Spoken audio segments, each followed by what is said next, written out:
ಇಲ್ಲಿ ಏನ್ ಹೇಳ್ತಾನೆ ಗೊತ್ತೇನ್ರಿ, ಬೌಡಿಗೆ ಸುಸ್ತಾಗುತ್ತೆ, ಮನ್ಸಿಗಲ್ಲ ಅಂತ ಖುಷಿ. ಅದು ಏನ್ ಗೊತ್ತಾ, ಮೈಗ್ ಮಾತ್ರ, ಬಾಡಿಗೆ ಮಾತ್ರ ಸುಸ್ತು, ಮನ್ಸಿಗೆ ಸುಸ್ತಿಲ್ಲ.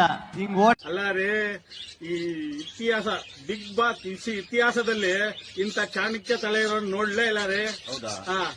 ಅವನು ನನಗೆ ಅನಿಸ್ತತೆ ಬಿಗ್ ಬಾಸ್ ಬರುವಾಗ್ಲೇ ನಾನೇ ಗೆಲ್ಬೇಕಂತ ಐಡಿಯಾ ಮಾಡ್ಕೊಂಡ್ ಬಂದಿದ್ದಾನೆ ಅಂತ ಕಾಣುತ್ತಾರೆ. ಏನ್ ಒಳಗೆ ಏನ್ ಗೇಮ್ ಮಾಡ್ದ, ಎದುರಾಳಿಗಳನ್ನ ಹೆಂಗೆ ಸೋಲ್ಸ್ಬೇಕು, ನಾನ್ ಹೆಂಗೆ ಮುಂದೆ ನನ್ ಬಿಂಬ ಮಾತ್ರ ಜನಗಳ ಮನಸ್ಸಲ್ಲಿ ಹೆಂಗ್ ಹೋಗ್ಬೇಕು, ಅವ್ರನ್ನ ಮನ್ಸು ಗೆದ್ದು ಓಟ್ ಹೆಂಗೆ ತಗೋಬೇಕಂತ ಅವ್ನು ಚೆನ್ನಾಗಿ ಗೊತ್ತಿದ್ದಾರೆ. ಚಾಣಕ್ಯ ತಲೆ ಅಂದ್ರೆ ಅವನಿಗೆ ಚಾಣಕ್ಯ ತಲೆ. ನೀವ್ ಹೇಳ್ತಾ ಇರ್ತಿಲ್ಲ ಚಕ್ರವ್ಯೂಹ, ಅದಕ್ಕಿಂತ ಚಾಣಕ್ಯ ಬುದ್ಧಿ, ಒಳ್ಳೆ ರಾಜತಂತ್ರಿ ಅವನು.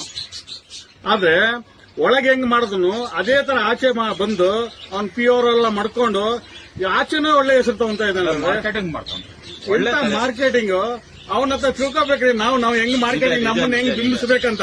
ಬಿಗ್ ಬಾಸ್ ಇತಿಹಾಸದಲ್ಲಿ ಈ ತರ ಮೈಂಡ್ ಇರೋರು ಯಾರು ನೋಡಿಲ್ಲ ಬಿಡಿ. ಸಖತ್, ಅದಕ್ಕೆ ಅವ್ನು ಡೈರೆಕ್ಷನ್ ಮಾಡಬಹುದು. ಹೌದು, ಅವನೇ ಹೀರೋ ಆದ್ರೆ ಇನ್ನೂ ಒಳ್ಳೇದು. ಅವನು ಹೀರೋ, ಅವನೇ ಡೈರೆಕ್ಷನ್, ಅವನೇ ಏನ್ ಹೇಳ್ತಾರಲ್ಲ ಕತೆ ಮಾತುಕತೆ ಎಲ್ಲ ಅವನೇ ಮಾಡಿದ್ರೆ ಚೆನ್ನಾಗಿರ್ತದೆ. 100% ಡಿಮಾಂಡ್ ಇದೆ, ಮಾಡಿದ್ರೆ ಒಳ್ಳೇದಾಗುತ್ತೆ. All the best ಗಿಲೇ.